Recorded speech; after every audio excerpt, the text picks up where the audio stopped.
Чокмайдан күйін яшайын Елена Минчуны хаберледі. Ани tilkilerin yuvası onun evin yanında bulunur. Kendi yuvasını hayvanlar eski yakacakların altında kazdılar.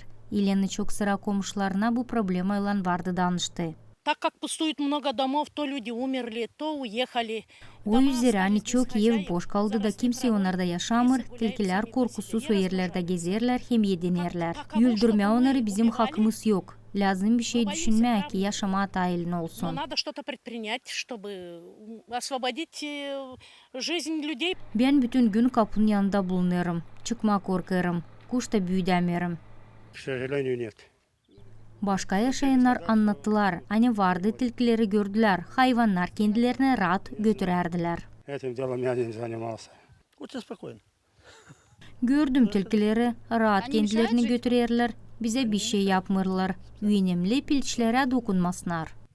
Тут живут. Я не видел лично, но говорят, что есть. Ben kendim tilki görmedim ama söylerler ki varmış. Kırda çok onlar. Bana bundan dil bir şey. Лично мне нет.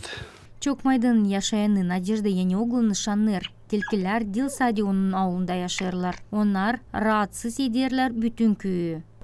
Это не только я виновата, или никто, ни сосед не виноват, и следующий сосед. Мы вот дом, который... Bunda Dilsadi ben kabatlıyım. Komşuların evinde de kimse durmur. Biz babanın eski evini dağıtacağız da yeri paklayacağız. Yakacakları da yerleştireceğiz. Ama buna hepsine vakit lazım. Makar bir hafta. Переберем, заново дрова сложим. Но для этого нужно время, хотя бы недельку еще. Çokmaydan köyün primarı Georgi Горелка haberledi ki problema tilkilerin peydalanmasından yaşamak punktunda peydalandı o üzere hani orada çok boş ev var. Korunma bu hayvanlardan insan kendisi lazım vurguladı primar.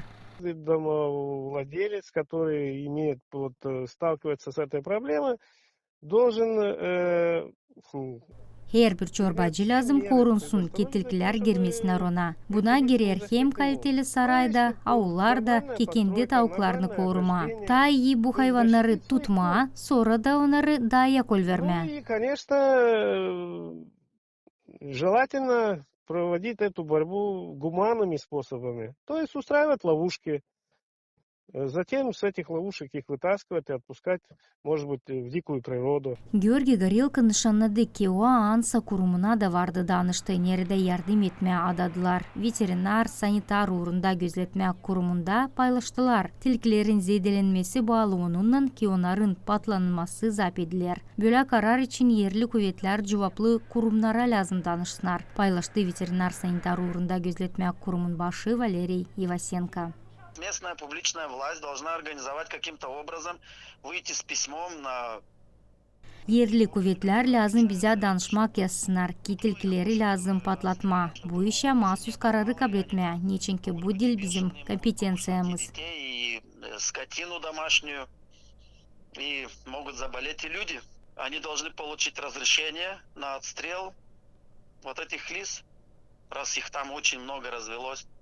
Tilkiler rahatsız ederler insanı köyü yaşamak punktlarda. Tabir bilangısını bu hayvanlar getirirler bağlı hayvanların kuduzluk hastalığın ilerlenmesinden. Bununla bağlı veterinar sanitar uğrunda gözetmek kurumun uzmanları Kiris ayın 20'sinden 30'ından vertolyotların yardımından kuduzluk hastalığın ilerlemesine karşı mahsus ilaçları dağıtıcılar.